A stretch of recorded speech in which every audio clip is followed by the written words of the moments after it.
Hello, everyone. I hope you guys are having a nice day. This talk will be about people who have been sort of tasked with managing the ClickHouse, keeping it up and running.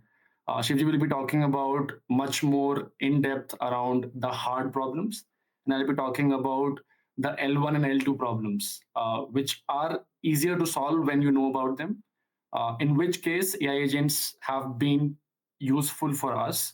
I'm the co-founder of a company called Incerto, and we have done it for multiple clients across India.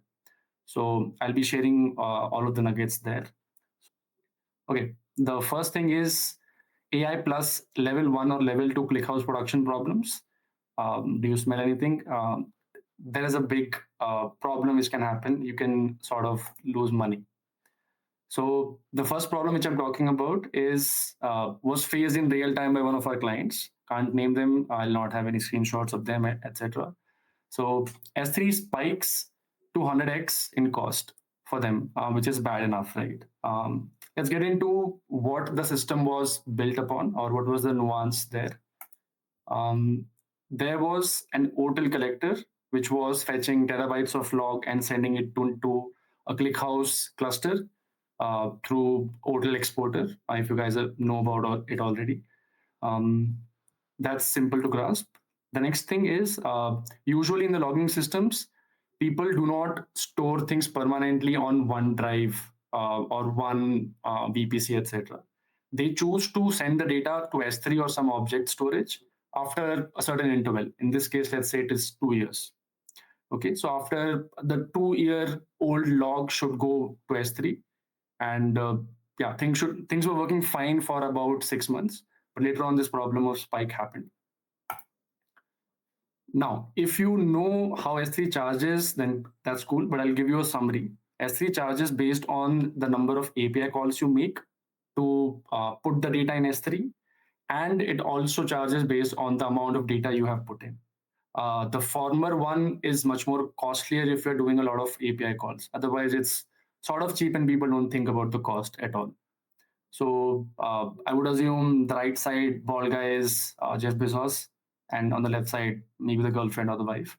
And this is a lot of cash they make with API calls, costing on API calls essentially. Moving forward, what was the root cause? It was a very plain and simple thing. Once you see, you know the answer. The date, I'll scroll back to that slide which mentioned this. So the TTL to date time installed at the installed at part was coming to be the default interval 1970 0101. Okay, that's a default Linux date actually. So because of which whatever logs were coming in were going directly to S3 and causing very small, only like KBs of inserts there, and across the GBs of data doing KBs of inserts is like 10 power 6 amount of request going, which gives a lot of cost and makes S3 rich. So that was the root cause. Now coming on to how did AI help? I don't have the real screenshots to show you guys, but it is a chat GPT kind of an interface where just the user logs in and says, my S3 cost has spiked up, help me with it. AI checks for the relevant tables. So in ClickHouse, there is a relevant table called object storage, wherein the logs are stored of when which API calls were made in the ClickHouse. So AI has brains enough to guess that this was the cause of it, and then tells the user. Now, once because it's an L1 query and it is a very sensible thing, and it is based on a fact and a very simple deduction, a human can see this and tell, okay, maybe this is right, and then user does the actual finding of where that 1970 came out of, right? So the team did that and they fixed it. So it was a problem with one of their logger where they changed the default to something else. We also added some kind of in the solution we added some flags in ClickHouse also, which help you reduce or bottleneck the number of requests which are going to S3. So those were pretty much the solutions for it. Now we'll go to the second problem. The problem on the surface is user queries failing. As in, you have deployed an application and your business user is using it, and the queries run when they click on something, let's say. But because query is not running, that action is not happening, and then the service goes down, and then that's the problem for the whole developer ecosystem or whoever is maintaining it. So the panic button comes in. The QPS was the same. All the workers were up, and no unusual queries were there. So this is what we suspect at the start of it, right? But none of them were there.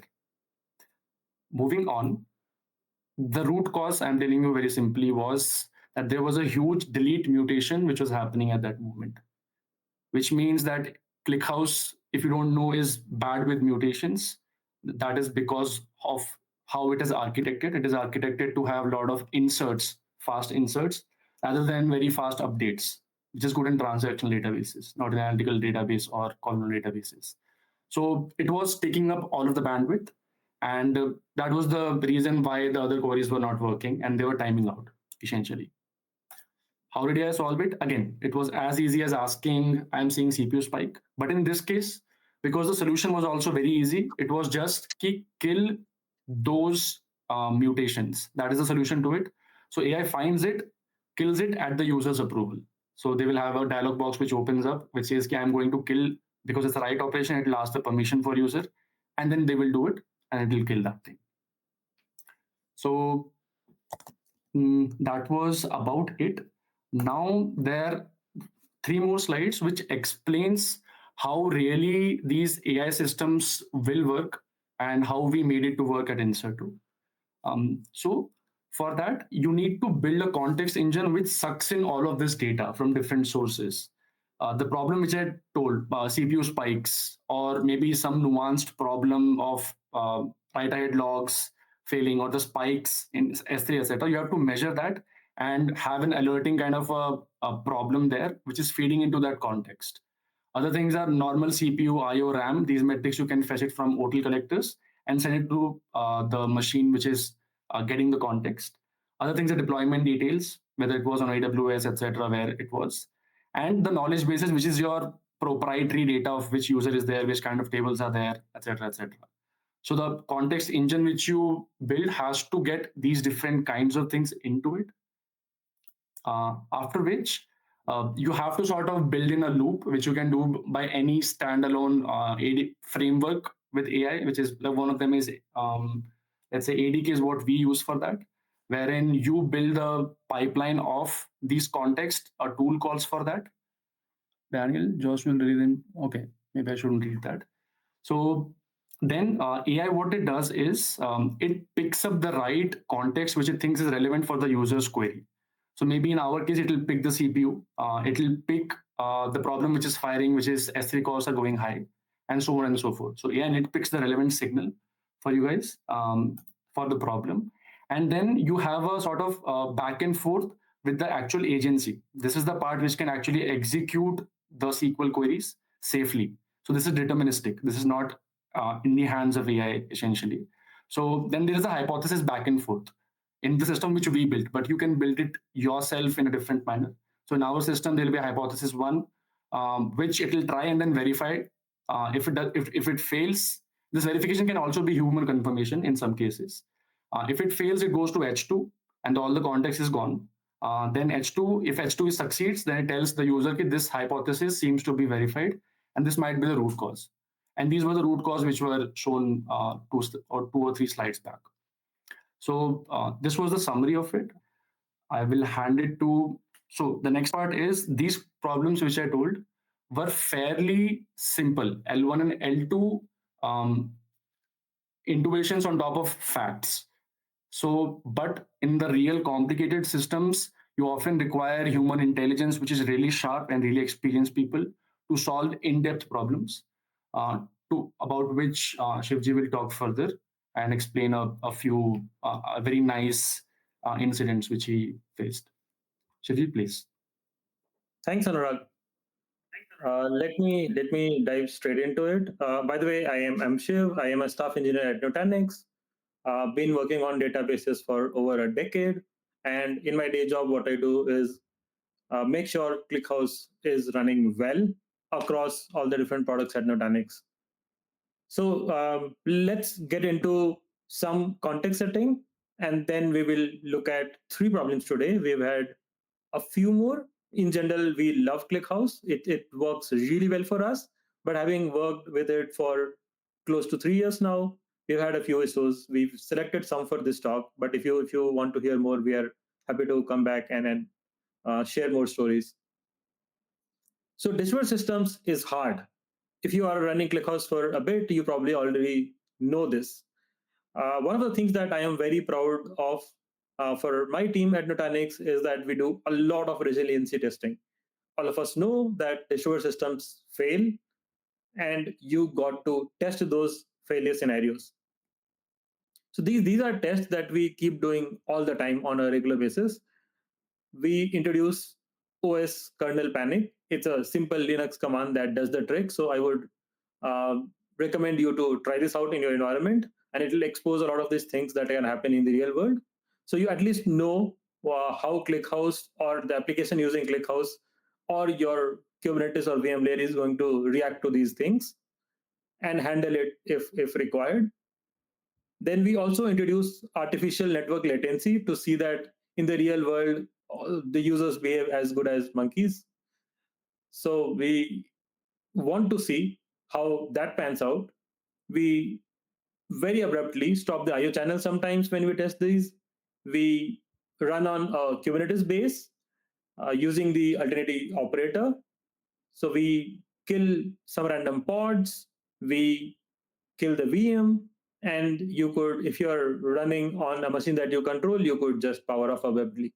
All of these things that definitely happen sometimes, even if you are running in a very good environment.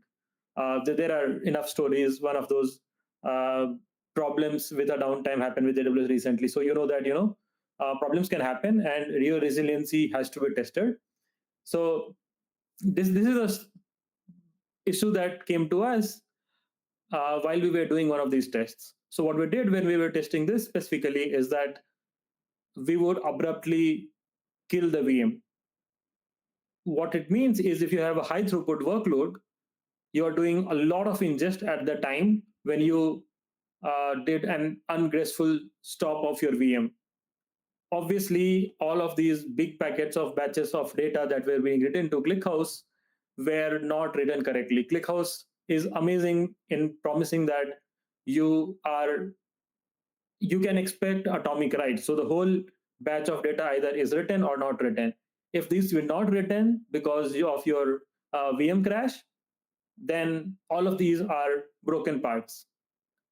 Given what today's hardware can do, 100 broken parts at max is very low. What this means is if you have 100 broken parts and the server is trying to start, the server will refuse to start, expecting that you're going to come and have a look at this.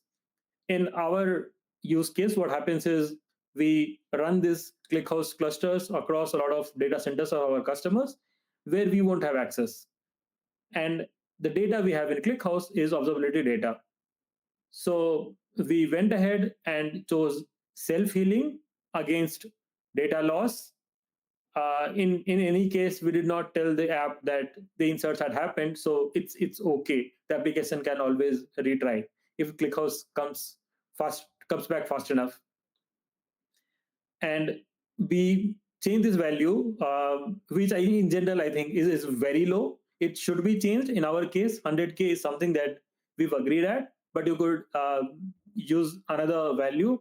But 100 is something that you should probably not accept most times. At the bottom, you have a link to the setting. I'll share the slides so you can go look at it yourself. The second story that I would like to share is where we got memory limit exceeded. Now, this is a issue where AI would have probably not just fixed it for me, even if I gave it all the permissions. Because when I share the story more, you will know what I am trying to do here. So we had a complicated query. We have a sharded setup. So we have distributed tables. Then we have the actual ClickHouse server pods.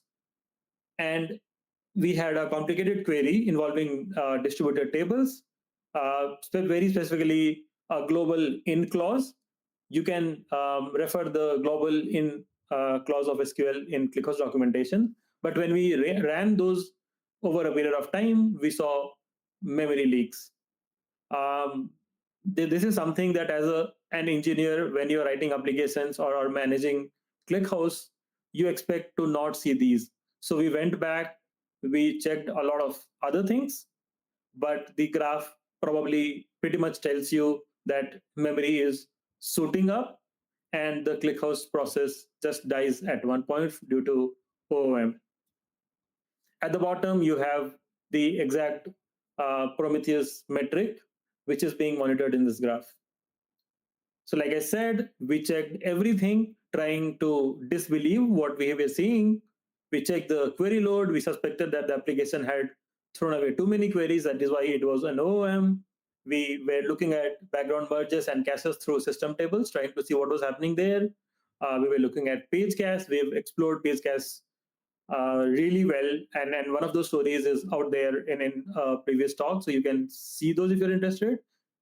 But nothing helped, because when we go back, we see the graph that I just showed you in the last slide. It is clear that it was a memory leak. So we accepted it.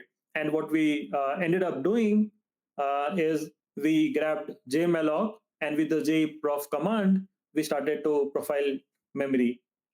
We found the issue as a bug in the ClickHouse code where a certain data structure was not being cleaned. So we, like a good citizen in open source, went back, filed a GitHub issue, put a PR for it, and the amazing ClickHouse development team very quickly came back on it and helped us merge it. Thanks to Nikita for a very prompt response there. But you can see the GitHub issue and the pull request and go through the conversations there for a deeper dive into this. We also have a blog on Medium written by my colleague Pranav, where you can see the complete story, the trace of the memory, the whole graph of memory is there. So you can go through the details of these. And at present, I'm just trying to keep every issue and description short. So I'll leave you there. I'll just show you the graphs after we applied our fix. And this has been running for a few months now. So this is definitely fixed. You see the graph now, it doesn't shoot up when the same query is fired over a long period of time as well. So the last story, we were running in a setup where we had distributed tables and replicated merge tree, because we want to scale that way in future. We have those requirements, but this was a very small setup for testing where we had only one pod, so one shard, one replica. So our expectation was that there is no network calls here. Everything comes to that pod, and ClickHouse is able to manage everything locally. When this bug was reported to us by an product engineer, we looked at the logs and we said, it says broken pipe, there is a network error. Network error happens in distributed systems all the time. The very famous CAP theorem has told us that network partitions happen no matter what, and you only can choose between consistency and availability. Maybe a bit of overdose of that for me, but I just dished it out saying, I see a GitHub issue where there are similar errors, and you see the comment from Alexei saying, the diagnostics in the logs is correct. So I assumed it was a similar issue at our end because the symptoms looked similar. And, I just was not nice to the developer. I told them to just go try their load on a more stable network. Turns out they tried that, they came back, but we still had issues. So when we digged deep, we could find a few more things in the log, which perhaps we had not concentrated enough on. So the other couple of logs that I'll also show you are something called failures with hedged connection factory. What hedged connection factory actually does is that if you have two replicas, your ClickHouse server will send queries to one replica. If within a particular time frame it doesn't return back with a response, then it goes to the other replica, and then this can continue. In our case, there's no way that this is helpful because we have only one pod. There is no other copy of the data, so this is not useful. So this is something that we could definitely disable and see how it works. The other issue that we saw is that ClickHouse is made and it is really good for a huge amount of data, some heavy queries. It is very fast. And it does that by having a lot of parallel processing across different layers of query execution. The one thing that we had in our setup there was that we had very little data in this application, and we did not expect queries to take a lot of time. So we were actually also surprised that, why is ClickHouse spawning so many parallel threads to do this query very fast when I am trying to do something very, very simple. So at the end, going through all of these, this story actually played out over a month. But in a summary, I would just leave you with the configurations that we went changing. And this is what fixed it for us. We actually had a TCP keep alive time of 290 seconds. So that's huge. Because of that, there are a lot of connections that are being kept, even if those are not required. So we went really aggressive at that time. 1 second, 1 second is actually maybe low, but this is something that worked for us, because maybe in a flaky network you don't want such a high keep alive time. You want connections to be broken if they are useless by now. And then his request is something that I talked about already, so we disabled that. We didn't need that for our setup with only one pod. Connections with failover max tries was 3 by default. But because we know that we had a slightly flaky network, we increased it to 10. We wanted to try over and over. We had already disabled his request and stuff, so we could try more on the same replica. Distributed connection pool size is again something that we went ahead and increased. And then max distributed connections, we changed from 1024 to just 64, because we don't need that amount of parallel processing. We have very little data in this use case. The point I'm trying to tell you is that you don't expect network related errors between ClickHouse components. It's not about a ClickHouse client and a server. It's between two ClickHouse components of distributed table and the ClickHouse database table in a single pod. You would expect that to just go through the local host, but you can have issues in the most unlikely places that people have not seen enough.